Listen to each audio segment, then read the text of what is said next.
po ay nag-file ng cyber libel case again doon sa 18 bodyguards, no? Pero this time sinama ko sina Cayetano at Marcoleta. Ito ay ukol doon sa kanilang Rogue Blue Ribbon Committee hearing na ginawa nila at because of that wala silang parliamentary immunity. So yun, muli inulit nila yung mga kasinungalingan na sinabi nila na nagbigay sila ng mali-maliitang pera sa akin para doon sa ICC. Hindi po totoo yun, kaya bawat salita, bawat okasyon na sasabihin nila yung kasinungalingan na yun, magpa-file po ako ng kaso sa kanila. Sir, bakit kasama na po yung dalawang senador? Dahil nung ginawa nila yung Rogue Committee hearing na yon, wala silang parliamentary immunity, wala silang authority to do that.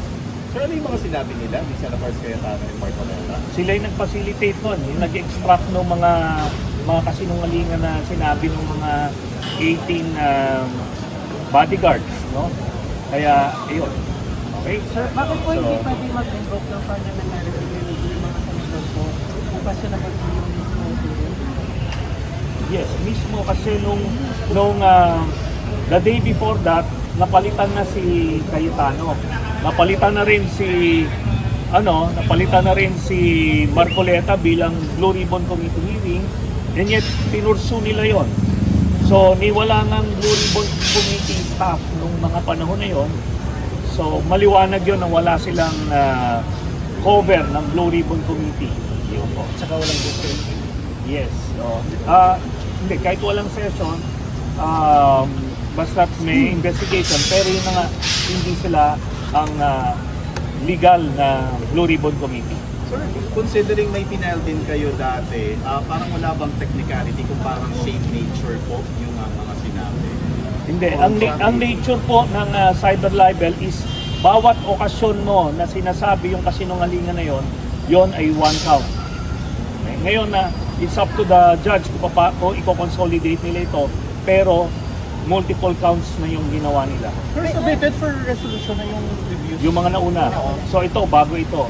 Kaya itong mga 18 ex-bodyguards na to, habang patuloy sila nagpapagamit dun sa mga political backers sila, meron silang kakaharapin na consequences. Sir, after now, sinagyan kayo na dapat magbalat sa media, hindi na ng parliament. Hindi yun ang gawin niyang depensa sa korte. Ganun lang po kasimple yan. Sir, Okay? just want to get a reaction kasi yung kampo po nila Atty. Baligot, ang hinihiling nila sa DOJ na mag-inhibit for this particular complaint na yung una nyo pong final, which is in libel and cyber libel, kasi ginagamit daw po ng Office of the Ombudsman yung ilang affidavit para mag-case build up dun sa ilang iniimbestigahan kaugnay ng flood control project. Hindi yun ang depensa nila sa korte. Those are two independent actions. Ito, ang hirap nagpapalusot na sila. Hindi yun ang gawin nila. Tingnan natin kung pakinggan sila ng West. Ganun po yun. Okay? So, ako po ay nag-file